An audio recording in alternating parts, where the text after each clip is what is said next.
Good morning, everyone. Just give it a couple more minutes. See if anyone pops up. Very good.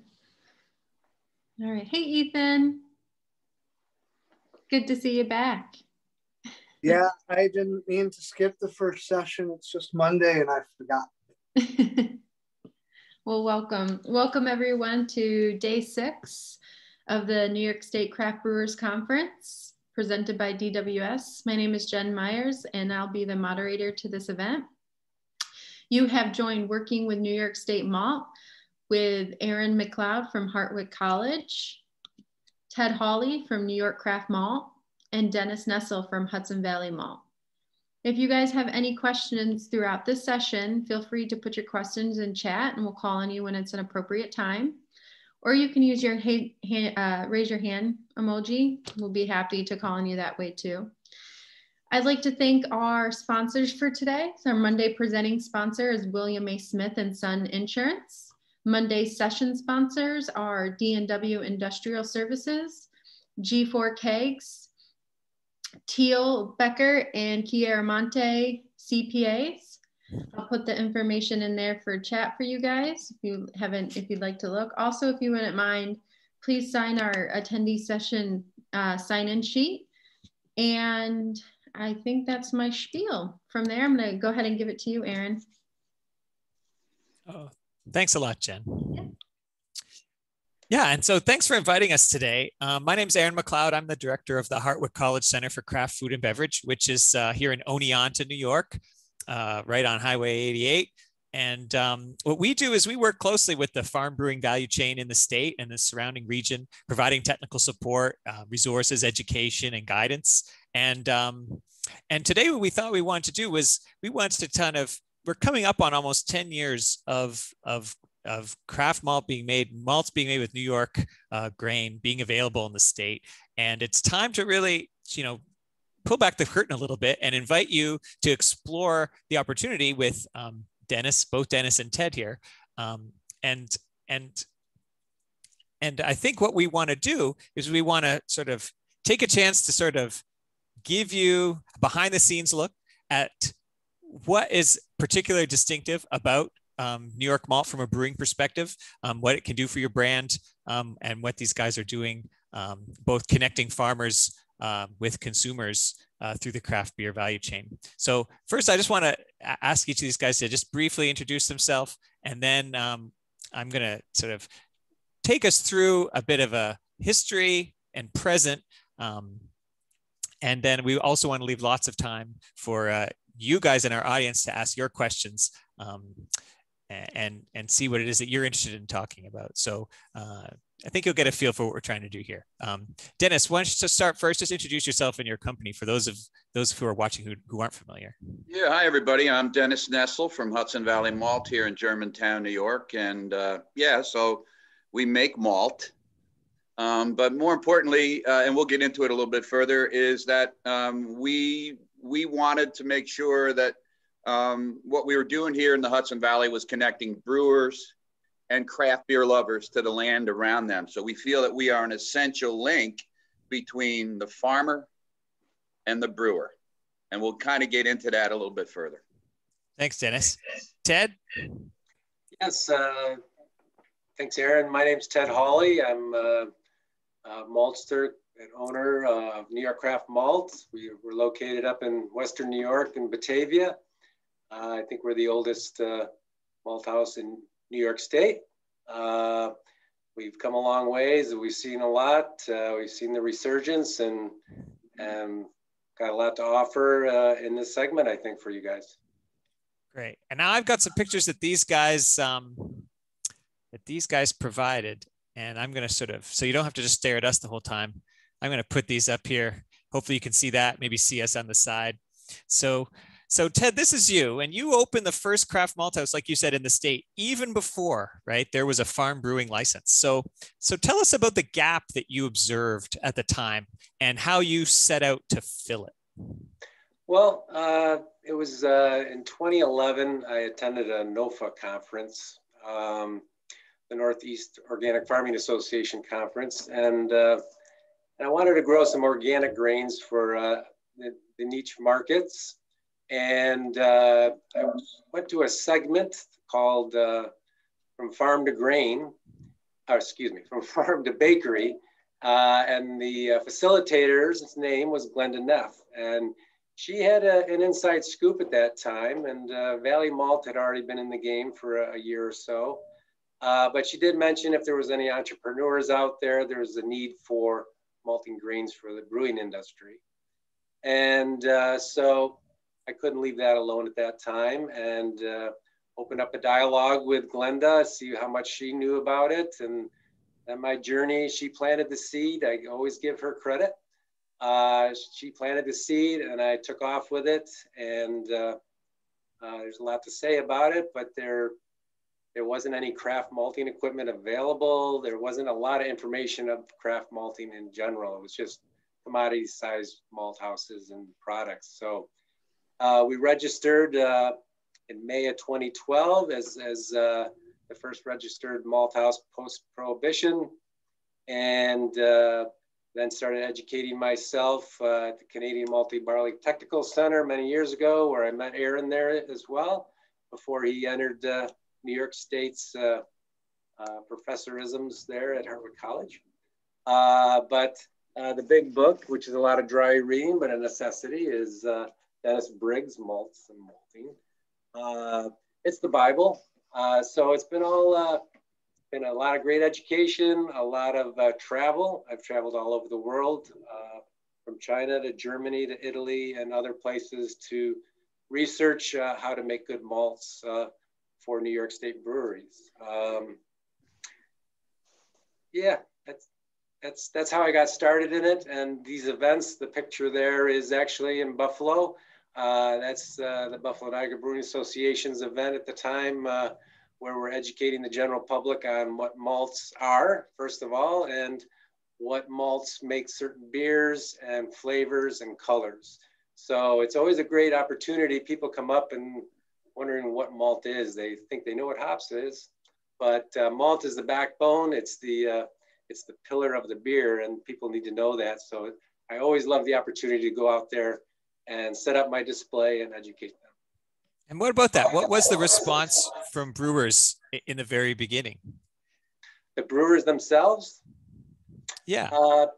They were very quiet in the beginning. In the beginning stages, this was a tough go. There wasn't any malting barley grown in New York State. And before I even got off the ground, I knew I needed a supply. So I had a friend down the road grow some for me. We grew it like wheat, put too much nitrogen on it, spiked the protein, but it was New York grown.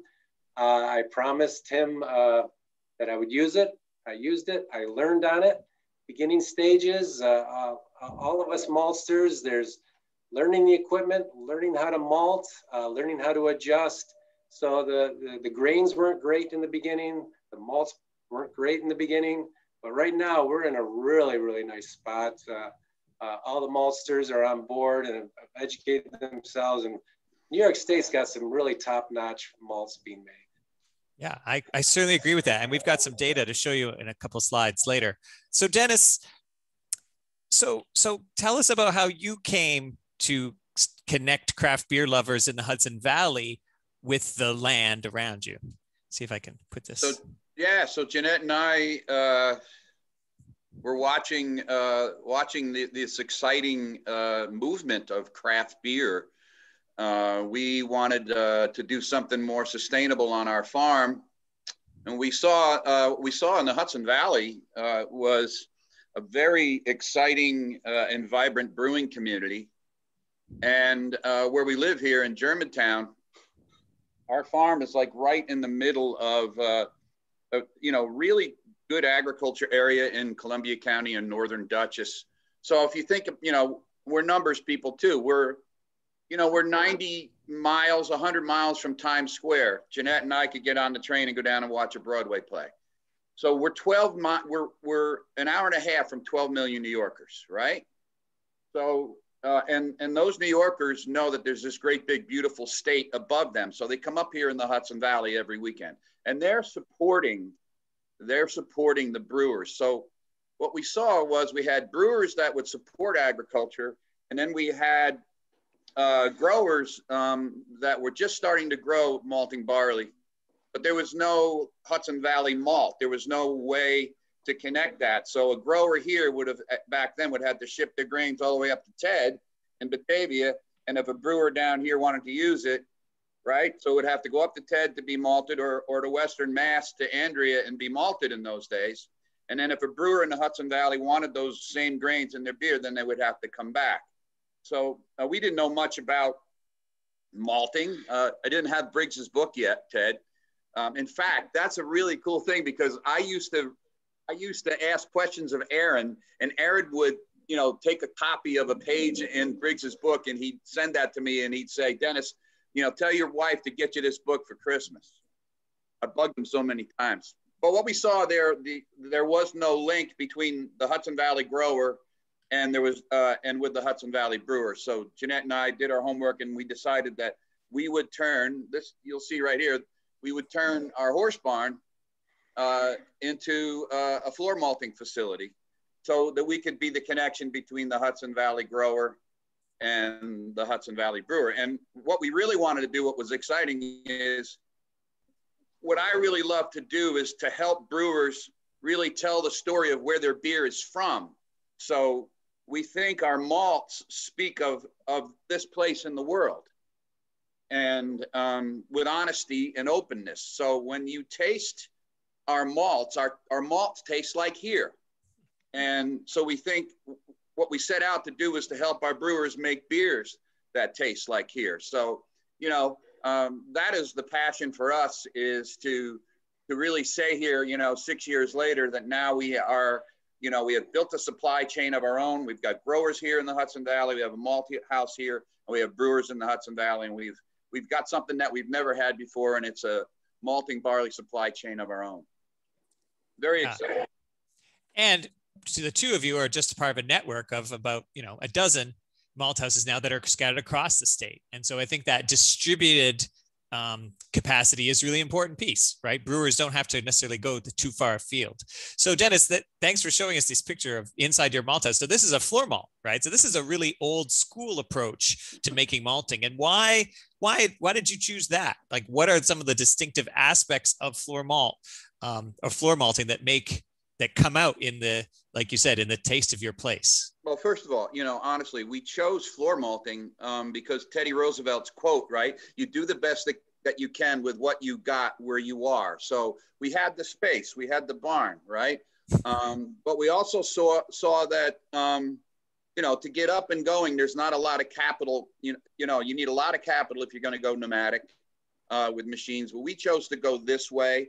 Our strengths were really where we had the space, we had the floor, and we knew how to do construction work. So the flavors, floor malting, if you go back to the other picture, go back to that other picture, and then we'll come to this. So you see that great big mass of malt there. It's spent, you know, 2 days hydrating in tanks. Now it here is germinating on the floor. So when it's germinating, as you know, it's breathing, it's respirating. And as we respirate, we take in oxygen, we give out CO2, right? And CO2 has heat to it. The same with these seeds. They are breathing in oxygen and they are giving out CO2. And if you don't run a rake through this, then you're not introducing oxygen to the grain. When you do it on the floor like we do, you have to introduce oxygen because it is laying in a high concentration. There you go. When you run the rake through it, you're grubbing through it, you're introducing oxygen, you're evicting the CO2, you're breaking up the rootlets that kind of want to grow together in a mat, which prohibit oxygen from getting to it, and it cools it down. So one of the things that happens with floor malt is that the grain is sitting in or living in a high concentration of CO2. What does that mean? The nature of the beast is, what that means is our malts will have some different physical properties. So the protein that is available in the malt will help with foam, with body and head retention. And it's, I feel that all malts have a signature, right? So our malts, when you taste them, there's a signature to it. You know, it's like it could be a John Hancock signature. You know, they're distinctive. They're not subtle. But I really feel that the flavors that we're making here in our malts really help our brewers tell the story of where their beer is from. Does that help you? Absolutely. Okay. But taking a different tack. So Ted, right, this is a picture of your roasting equipment, and you've invested in pneumatic malting system and a roaster, and these systems both use a lot of technology. And so why don't you talk to us about how that technology and control allows you to manipulate the grain through controlling the time and the temperature and the moisture to create a large range of products from just even a single grain type. Like, how is that possible? Well, you're looking at the roaster. Do you have a picture of our pneumatic system? I'll talk about that too. The pneumatic. I'll start with the malting side of it, with pneumatic versus floor malting. Floor malting has been around 6,000 years. You know, I can't compete with that. Dennis has got a much better back than I do. It's a lot of labor. It's a lot of love. I chose a different way. Pneumatic malting is done in a big vessel. It's done in a tank. The steeping process is very similar. Steeping is, you know, nobody knows. You have to steep the grain first.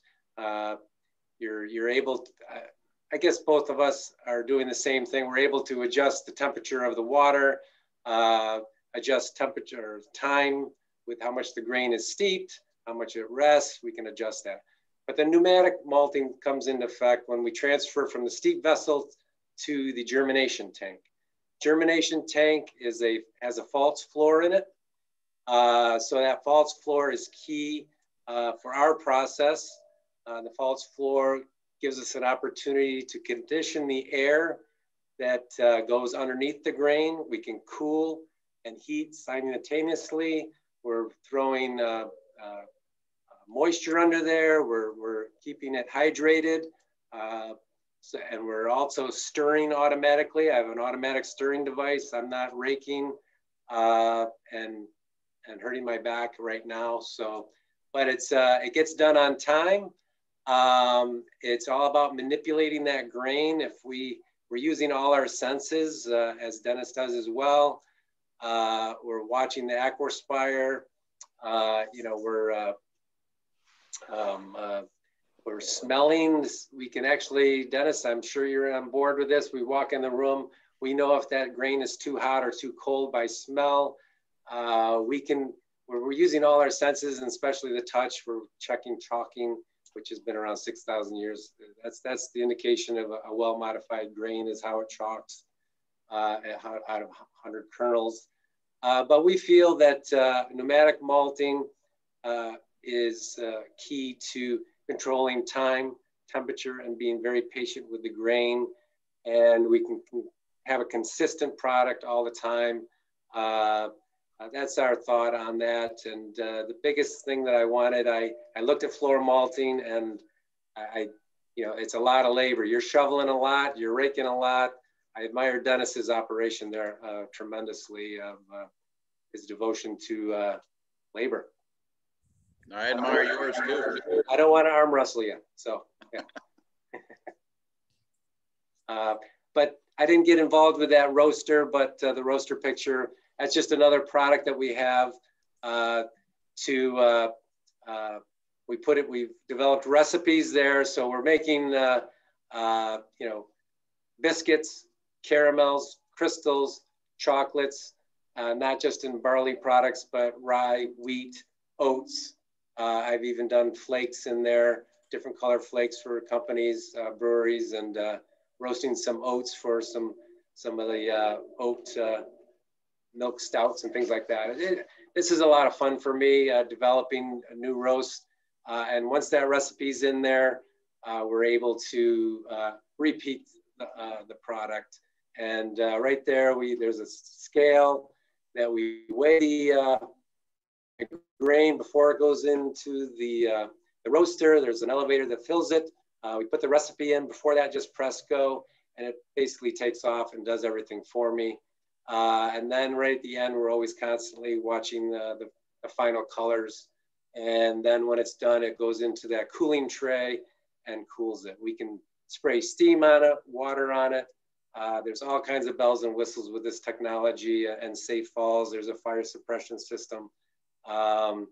It's a really nice industrial scale roaster that we're making colors and flavors with. Right. And so you would say like this is where you've really been able to expand the range of products, right? Because you can take malts right from the pneumatic system and move them over here at various stages of development to really bring out the range. And that's a big departure from when you started. Yes. I did start with a little roaster that I turned into, I took my home grill and built a little drum, and I was putting 15 pounds in there, experimenting. A lot of the brewers liked it and loved it. And then it's like, okay, I can't make a lot of this product. So it got me in the game. And to create New York State, at the time, New York State was only making base malts, let's say, and some Viennas and some Munichs. The next step, what was needed was to have roasted products, get the color and flavor of the world right here in New York. So the crystals, which are glassy notes, beautiful products, and the colors for your porters and your stouts, we're able to get all that in a New York grain nowadays. So it's been great. Great. Now, both of you talked about the importance of education and how there was a lot to learn on this curve. But there was also this education on the growing side that needed to happen. Now, Ted, you have worked very closely with the guys at Cornell because you've hosted variety trials right on your farm, and you've hosted field days. I've been there too. I think this is a picture, of when we get out there in the field, try to bring brewers out, but most importantly, growers out. So what has been the biggest gain or benefit for these collaborations with Cornell, and how has that impacted your malt? First of all, as you said in the beginning, Cornell didn't have any research on malting varieties for New York.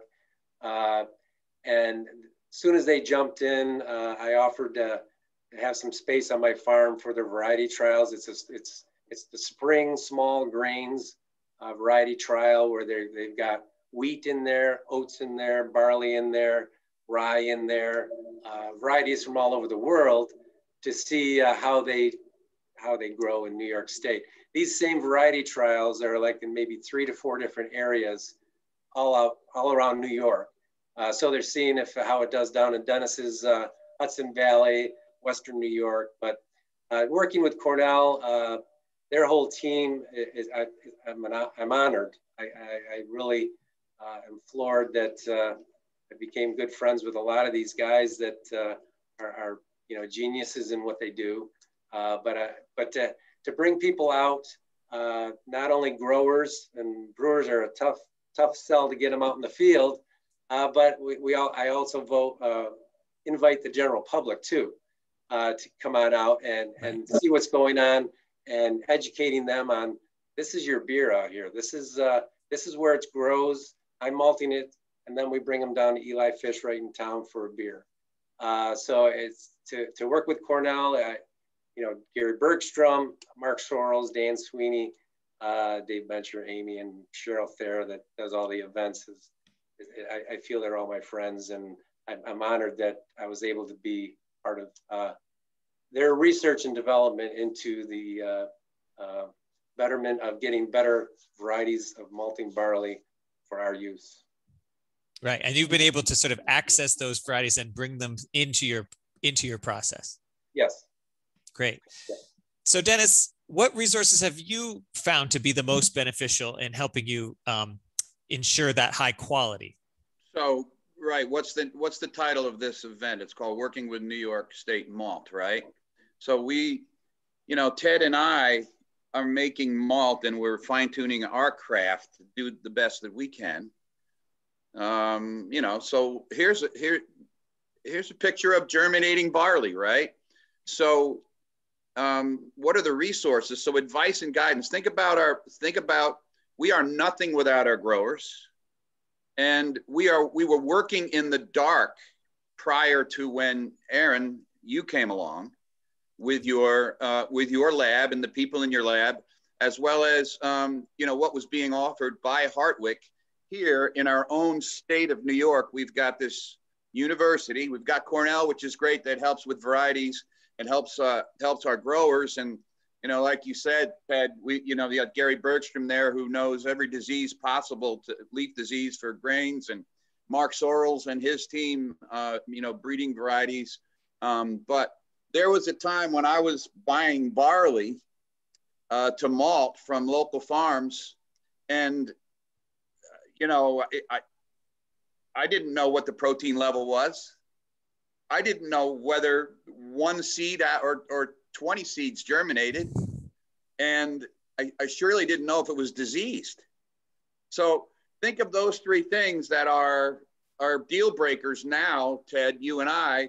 When we purchase grain from a grower, it's got to be able to germinate, or we can't make malt, right? You can't make chicken soup out of chicken shit, right? So you can't make good malt out of grain that doesn't germinate, or is diseased, or has low or high protein.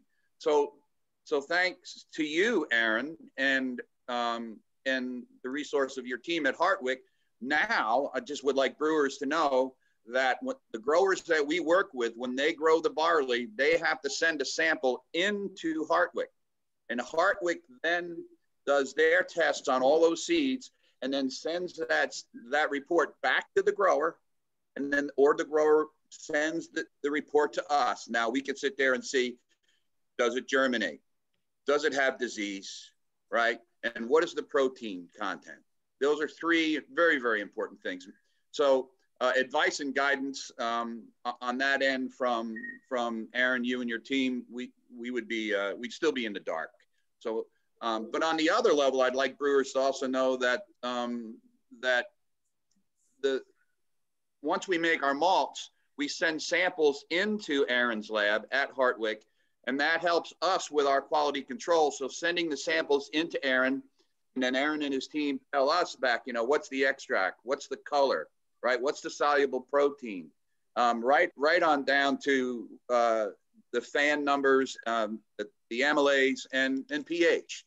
All of those numbers are very, very important for us to be able to share with our brewers, and it helps us keep our quality in line. So we are very fortunate to have you, Aaron, and appreciate it. So this picture of the germinating barley, boy, I tell you, I used to buy barley and it would come into the malt house. And Ted, you talked earlier about using your senses, and I had this thing I still call SOD. It's called smell of death.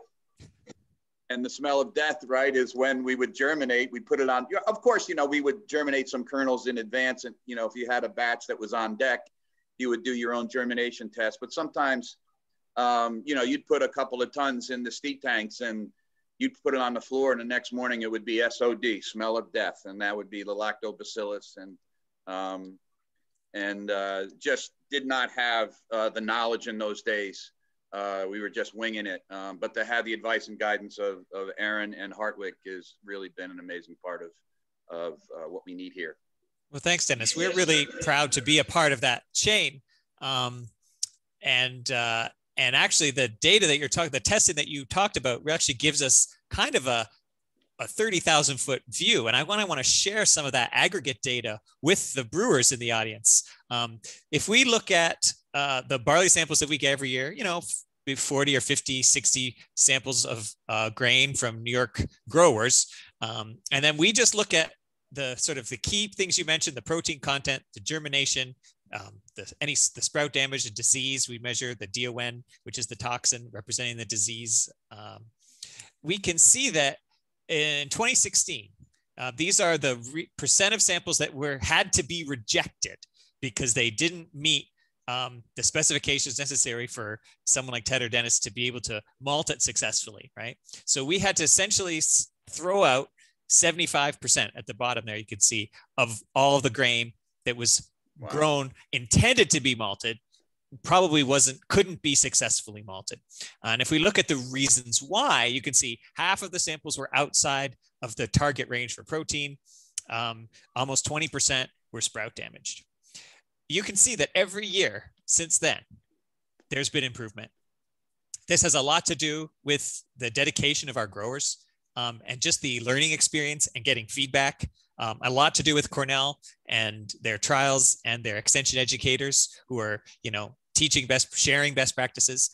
So if we look at 2019 and 2020, very similar, you can see that now we are able to accept over half of all the grain.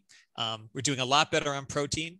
Probably the biggest risk is still sprout damage. That's a chronic problem that we face in New York State because of the climate, especially right when we're going out to harvest that time of year, a lot of rain.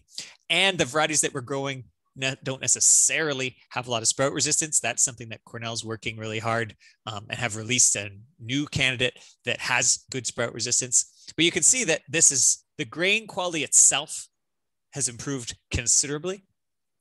And then when we look at the malt, so we also test a lot of malts that come from malt houses in the state and the surrounding region. And if we were to pick just two parameters on malt quality that sort of, indicate, overall brewing performance and reflect on the malting process itself. On the left, this is just a little box and whisker plot of the beta-glucan, the range in beta-glucan levels of the malts produced in the region for the last 4 years or so. And you can see that range has come down considerably. That blue green target area at the bottom, less than 200 parts million, that's the pocket. That's where we want to be. That's where we want. That tells us that the maltsters have successfully broken down that endosperm. And you can see that good malts have been available all along, but now we're seeing a much more concentrated, consistent product coming out. And again, this is because of improvements in grain quality and improvements in experience. On the right, we're looking at enzyme levels. So this is alpha amylase. This is sort of the key driver of conversion in the brewery. And you can see that enzyme levels have generally risen, each year in the malt. For similar reasons, the choice of varieties, the experience of our maltsters. And so I think this is important to know that the data is showing us now that, these malts that are being produced are extremely functional. So we're going to go on and talk a little bit about sort of the distinctive qualities of malts produced here. And I want to introduce a concept called this functional terroir. So Dennis already referred to sort of the taste of the place, the taste of where we are. And I think people have a concept of terroir from the wine industry. They've done a really good job of incorporating that part of the story into their products, right? Tasting where the stuff grows. But really, I think of this as a three-way and almost a four-way interaction. First, you have to choose a variety of grain, right? And to plant. So whether it's barley, wheat, rye, oats, and even within barley, you have a choice of different varieties, whether they're available. Some are more well adapted to the New York growing conditions than others. So you take that genetics, and then you have a growing season, and every year is a little bit different. Sometimes we'll have a hot and dry summer like 2016. That'll raise protein levels. Some years we'll have cooler and wetter conditions, which will lower them. And that'll be across the board. And then we also have our growers manipulating their farming practices to ensure that the grain meets quality specifications. So they can also control things like protein content through the application of fertilizer, right? More or less. Putting on less fertilizer gives us a lower protein. And we can see some of the benefits of that. Then once the grain gets into the malt house, these guys can take the grain and go in a few different directions with it. This is an example of the range of protein content of New York barley over 4 growing seasons. And you can see some pretty big differences. When you look at these box and whisker plots, the top and the very bottom of the whisker show you the highest and the lowest sample that we saw from that growing season when we tested it in the lab. And then the blue box in the middle, just think of that as the majority of samples were in that range, right? So you can see in the 2019 harvest, almost all of the samples, the majority of samples were between 10.5 and 11.5 protein. Perfect, right? A year like 2016 with the drought, you could see that the majority were above 12%. So that's really going to have an impact you know, in the malt house and in the brewery. But this is a part of it. This is a part of the functional terroir of growing grain in New York. This is an example of increasing nitrogen across the x-axis. As farmers apply more nitrogen, they get higher grain protein, right? And so the farmers are able to manipulate that to some extent.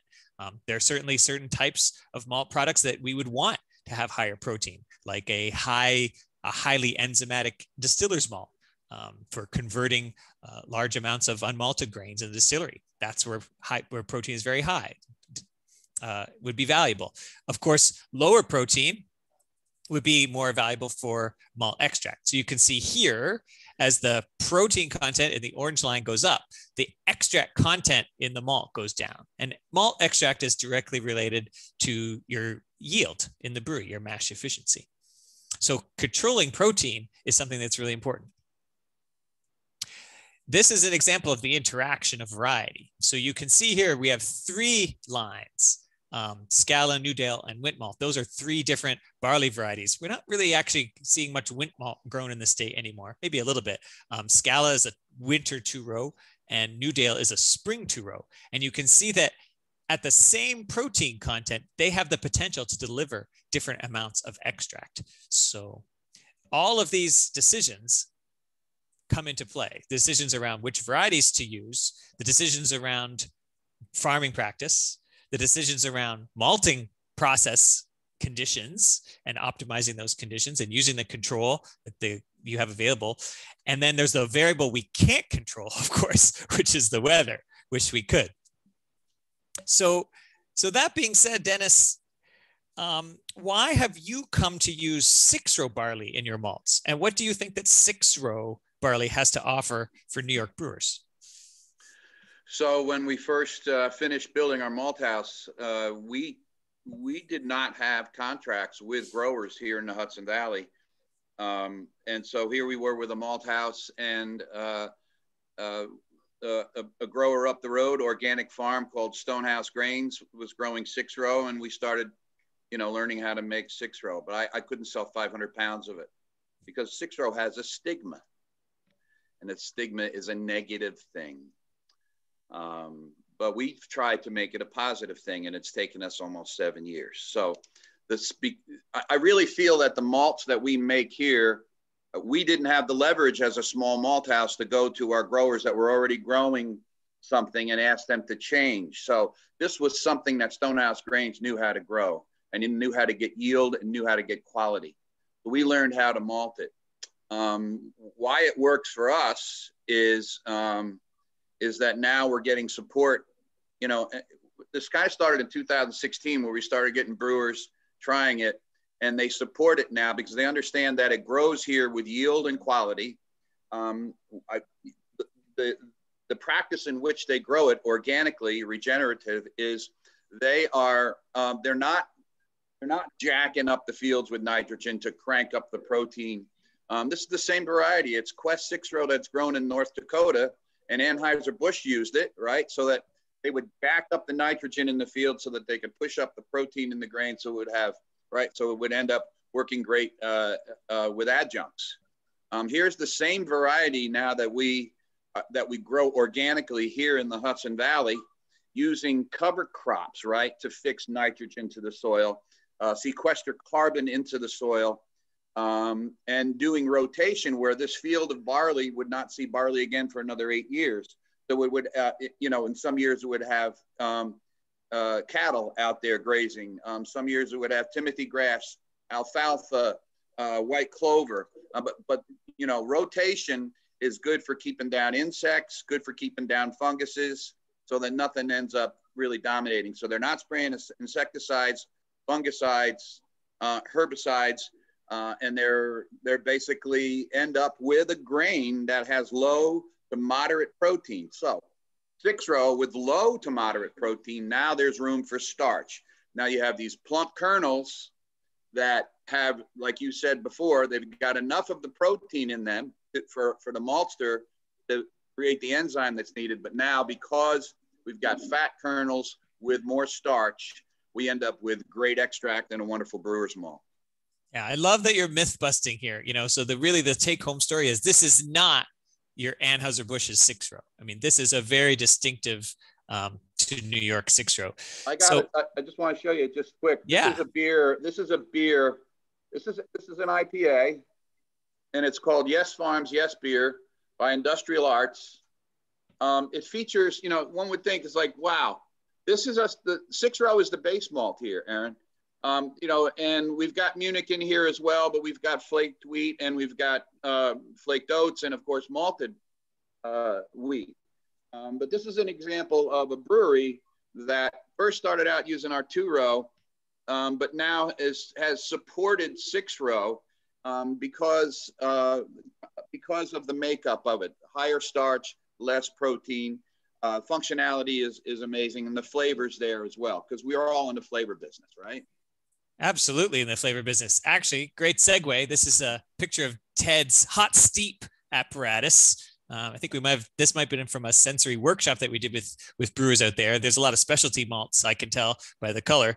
But Ted, you've transitioned from using primarily spring varieties back when you started the malt house to winter varieties. So what drove that change? And what do you think the benefits are to winter varieties for your growers and your brewers? Well, historically, in the last 75 years, our region of the state has been planting winter varieties of small grains. They can get them in the fall, they start germinating, they start coming up, and then they go dormant in the winter, and then they come back in the spring.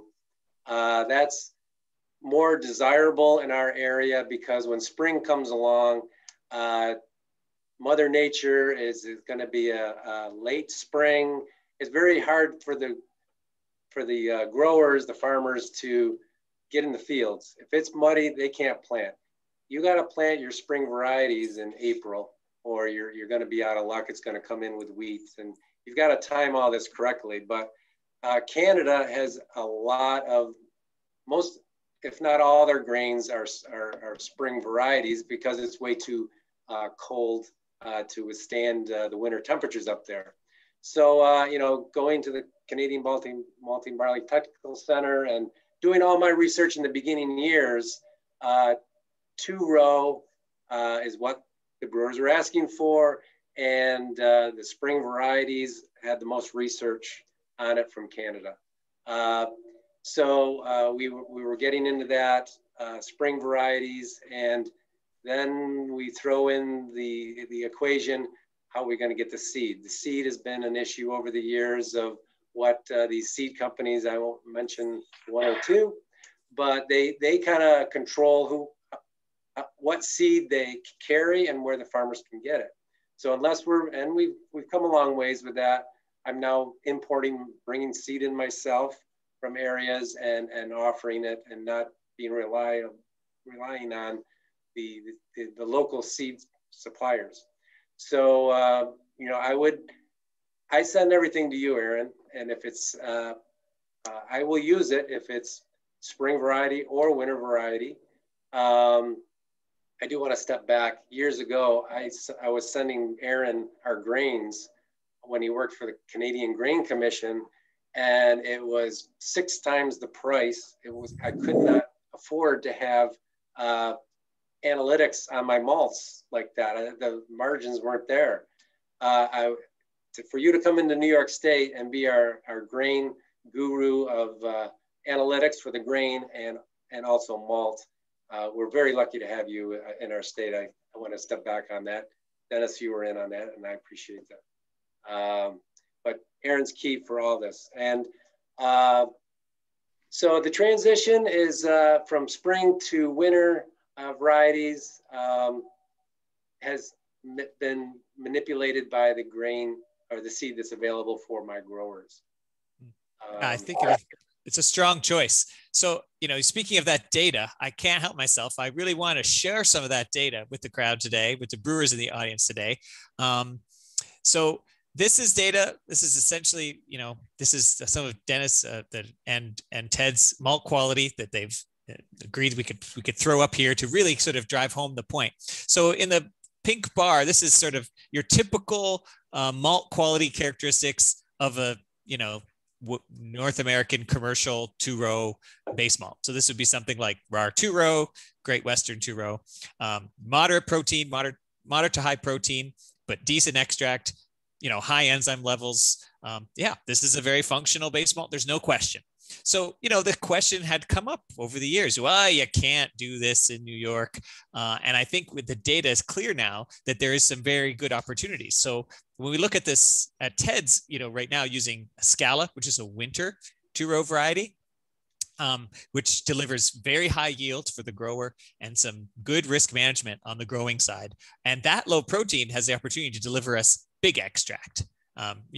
Because it's a negative relationship between protein and starch in the grain, low color. And although the diastatic power is lower, right, because of this lower protein, 120 is still a lot of DP and shouldn't be limiting for any all malt brewer for sure.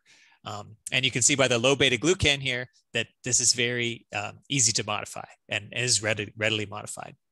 When we look at the Quest 6-row, so this is a little bit of data from Dennis's 6-row base malt, you can see that because of the way that they're managing this crop in the field to get a low protein content, right? If you grew Quest in, North Dakota, this would be much higher, like 12 or 13%. Then they still get a really solid amount of extract. It modifies readily because the protein's lower. That always makes grain a little bit easier to work with in the malt house. Lots of enzymatic potential. Which is indicative of 6-row. So we're talking about, good conversions and good fermentability. So I think that the data supports that we have started to converge on some very good choices in terms of variety choice and malt, malt profiles for New York. It's about 10 minutes left before we open it up for the questions from the group, because I'm sure that they have some, questions they'd love to explore with your malts. Is there any closing comments you guys want to make? What, just about the future? I think the future is bright, and we got to wear shades, right? I think so the help that we get from you, the help that we get from Cornell, the growers that we have that we can count on in the state, and what their practices, like you showed with your sunshine and your clouds and the little tractor and all that.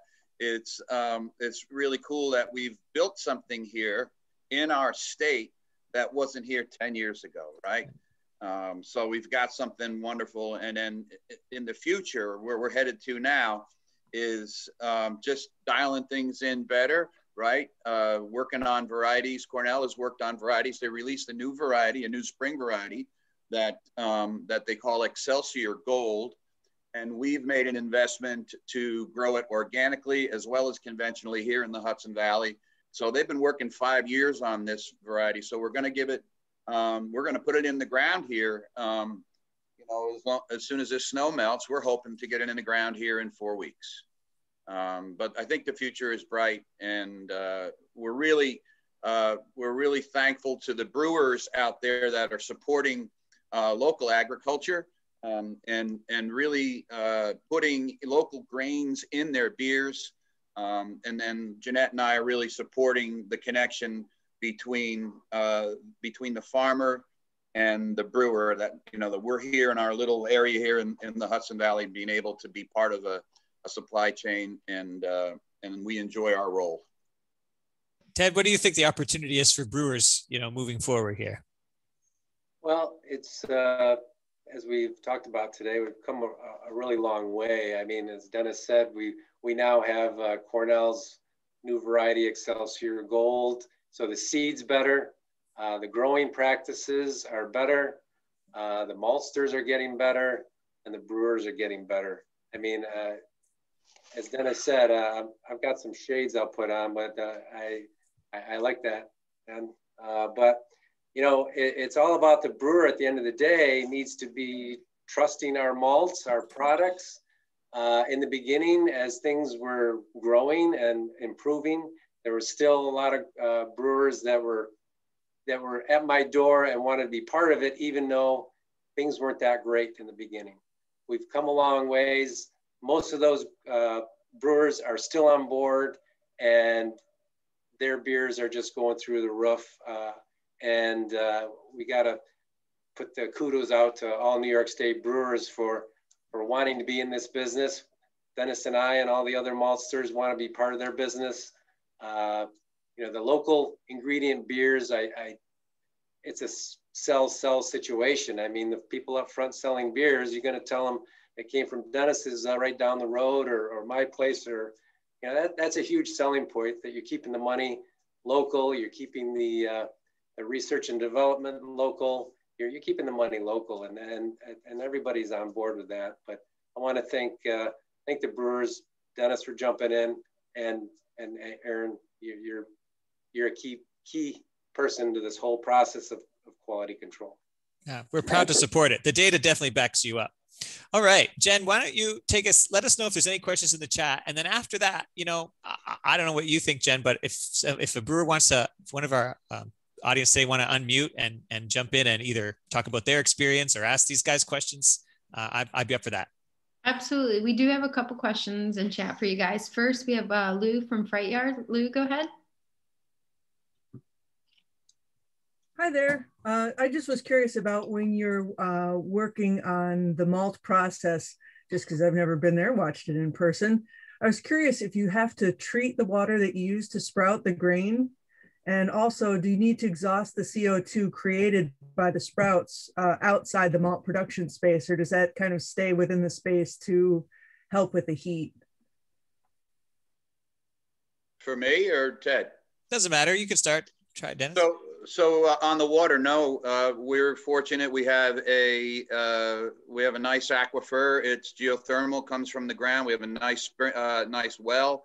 So it's coming out of the ground 55 degrees all year long, which helps us, and we don't add anything to the water. No.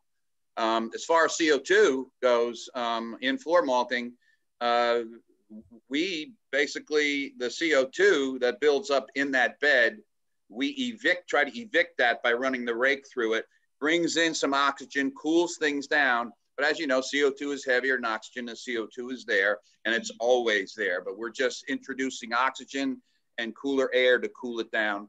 No, that CO2 stays there. Ted, what about you? In your vessel, are you exhausting or recirculating a portion? Well, in the steep vessel, first of all, when we do condition our water, I am using city water with chlorine. I take all that chlorine out and I put it in a 1,000-gallon tank in the ground, and then I pump it out of there for my whole facility's use. There's absolutely no chlorine in it. There's no additives in the water. We do condition the water though. We have to heat it in the wintertime. We have to cool it in the summertime. I don't want to, the grain is very acceptable to temperatures. So if mine doesn't come out at 55 all the time, Dennis, I wish I had your scenario there. But we're heating it right now. So I don't, the grain will go into dormancy even further if I put that grain or that water at 12 degrees Celsius, or, even it could come in at 4 degrees sometimes. Wow. So we got to warm that up. So we're always on top of that. For CO2 extraction in the germination tank, we during the dry periods, we do have a CO2 extraction system that we're always drawing CO2 off it in there. And in the germination tank, we're stirring it automatically with augers, and we're also have air under that. So it's actually pushing the CO2 right up and out. Up and out. Great, thanks guys. And your next question is from Ethan from Community Beer Works.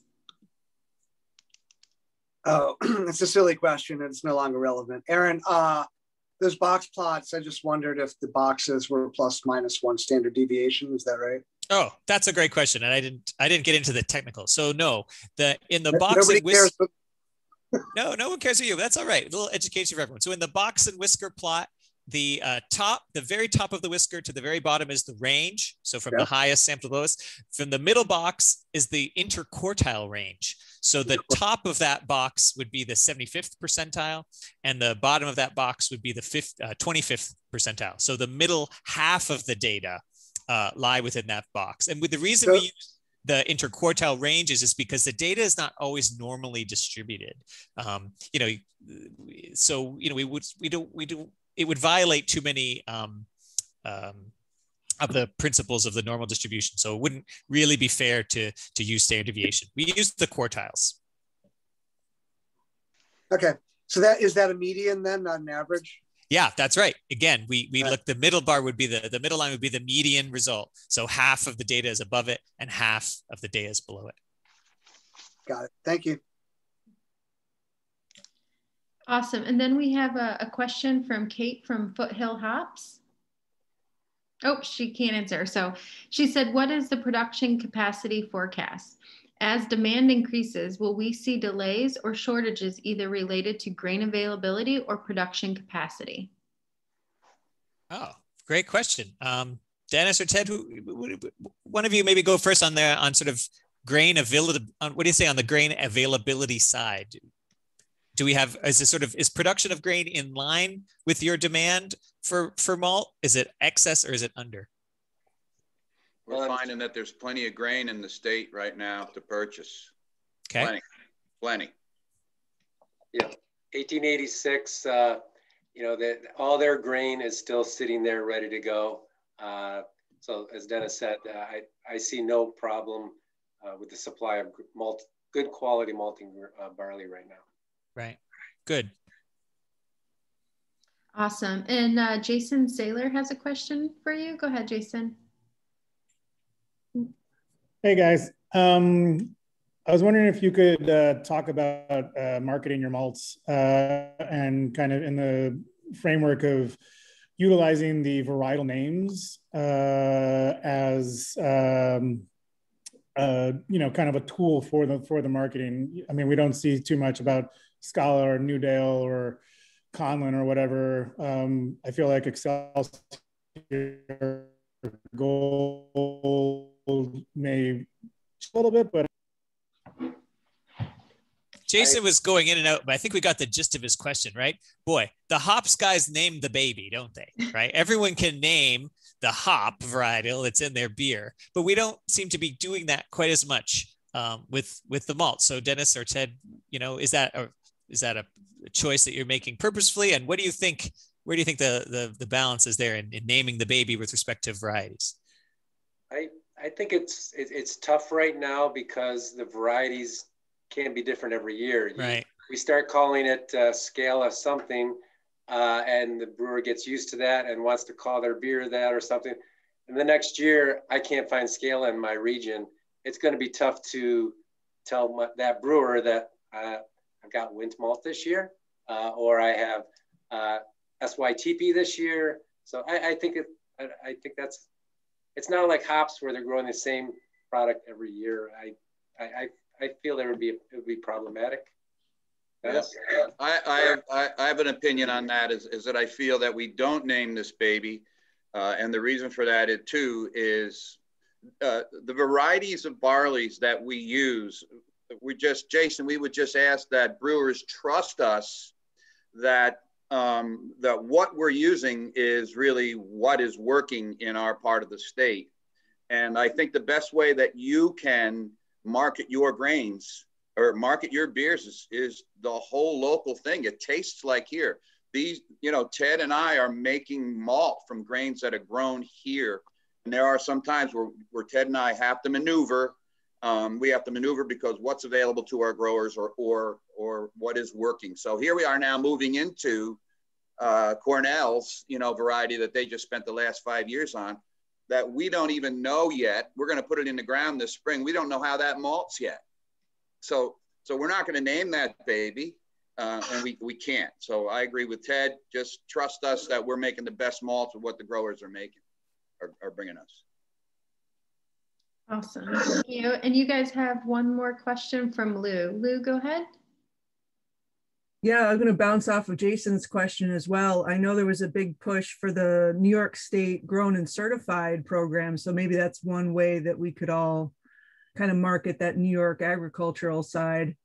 But my other question really was more about creating a malt. How do you how do you create a 2-row versus a Munich or another type of malt? I don't know how that works. Does that just happen during the actual roasting process, or is there more that goes into it? I have a simple, when people take a tour, I usually kind of use the analogy of an English muffin, right? Some people put an English muffin in the toaster and they like it very, very, very light, right? And they add a little bit more heat and the flavor changes, is toasted a little more. Some people like it burnt beyond recognition, right? And every time you do something like that with heat, right, and moisture, you're changing the flavor. So your question about 2-row, you know, basically the way I look at it is our Pilsner malt is very, very lightly kilned, right? Our 2-row or pale might be kilned a little bit further, right? Spends a little more time on the heat. Our Vienna is even further, even toasted further. And the Munich is a combination of stewing with moisture and with heat. So I hope that English muffin analogy works a little bit. You know, it spends a little more time on heat in the toaster. I have nothing to do with that. Analogies are such a great way to understand, you know, because this is really biochemistry, right? So, you know, as a science, sometimes I use the analogy of Lego bricks. You know, maltsters have to take a raw material and they had to break it down. They need to break down that structure, break down the proteins and the cell walls that surround the starch. And then they do that through steeping and germination. And when they go into the kiln, those molecules rearrange themselves. And now you're really building Lego creations. So they produce the bricks in the germination and they put them together in the kiln. And by controlling the temperature, the time, and the humidity in the kiln, they can make a very large range of colors and flavors. Yeah, I love analogies. Yeah, that's great. Thanks for that answer. So how about the New York State grown and certified? Is that something that we can, you know, apply for and let our drinkers know that, you know, they're drinking something that's 100% New York State? And are you able to maybe not trace back to a specific farm? I understand that might be a little bit too granular, but you know, something like that. Any thoughts? I have something. I'm not so familiar with New York State grown and certified, but what I am familiar with is something that, you know, we're working with. We're members of the North American Craft Maltsters Guild, and there's a program called Certified Craft Malt. And so what we know about craft malt is craft malt is sourcing grains close to home, right?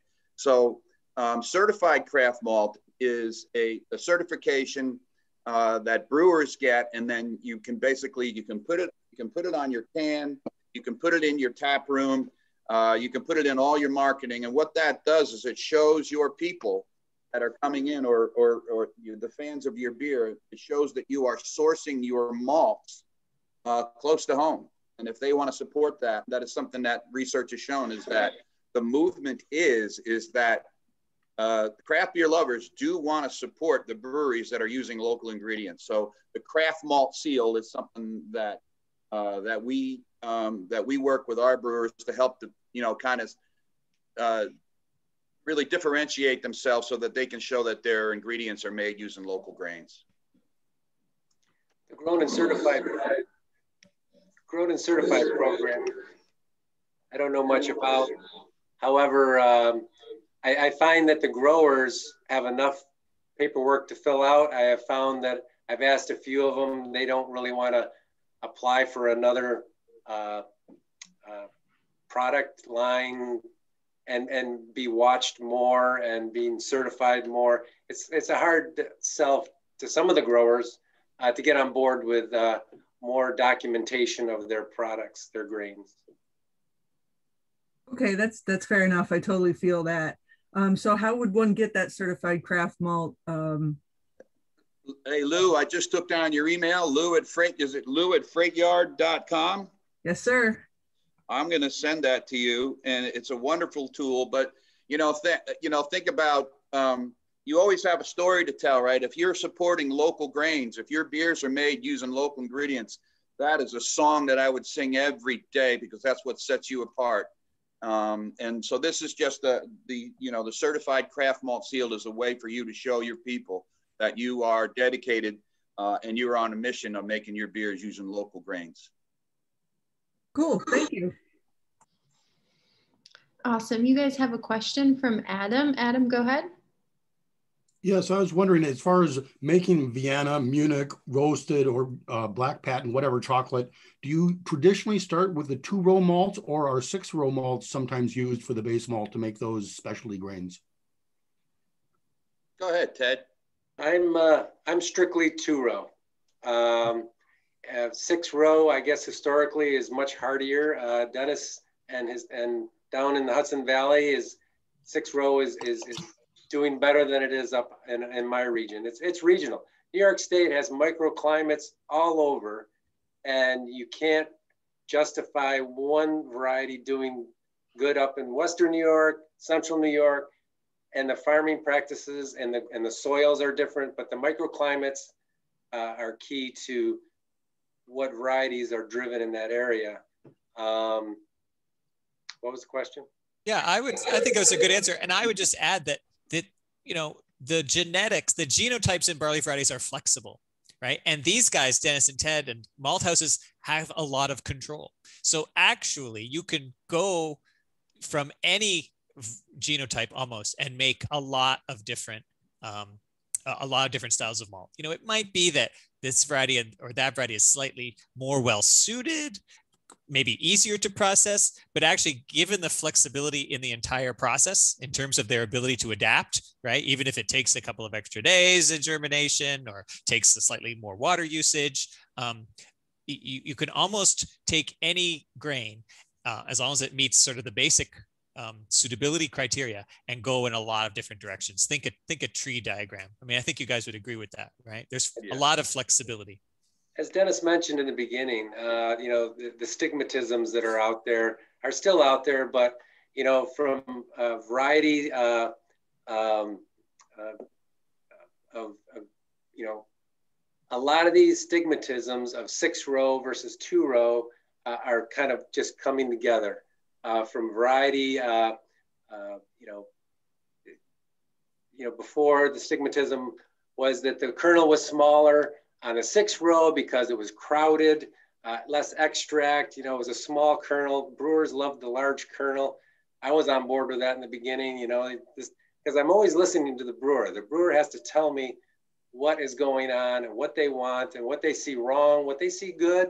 Constructive criticism is what Dennis and I and the rest of the maltsters need. But the varieties and the breeding programs have brought these two, 6-row and 2-row, in my opinion, are very similar and hard to really, again, my opinion, figure out which is better for what particular kinds of malts and things. I think they're really close. Yeah, I think it's like judging a book by its cover. If we think about the experiences of most brewers in North America, in the US, right? Their experience of malt and of varieties, the extent that they're aware of the varieties that are in the malt, are really based on the Western barley production, right? That's where all the barley is grown. 98% of all of the malt that's sold or that's made in North America is coming from, barley that's grown in the upper Midwest and in Western Canada and imported malt, right? And so it took us a few years to really discover what grain and malt quality would even be like in the Northeast, right? Because that was all forgotten, right? There were a lot of malt houses here at the turn of the 20th century, but, not past about like 1990, that it had all stopped. So yeah, I think we can't judge based on our experience of barley that's grown in other regions. We really have to start fresh. That's what we've been doing. Awesome. We're over about 10 minutes, but before we end, is there any last questions for Aaron, Dennis, or Ted? Okay, well, thank you, Aaron, Dennis, and Ted so much. This was a wonderful session. I think everybody on here will agree. Thank you to our presenting sponsor and our session sponsors. And we hope to see you at our next session at 4 o'clock from Surviving to Thriving in 2021. Thank you guys again. Have a great day. Thanks, Jen. Thank you, Jack. Thank you. Yep. Lou at freightyard.com.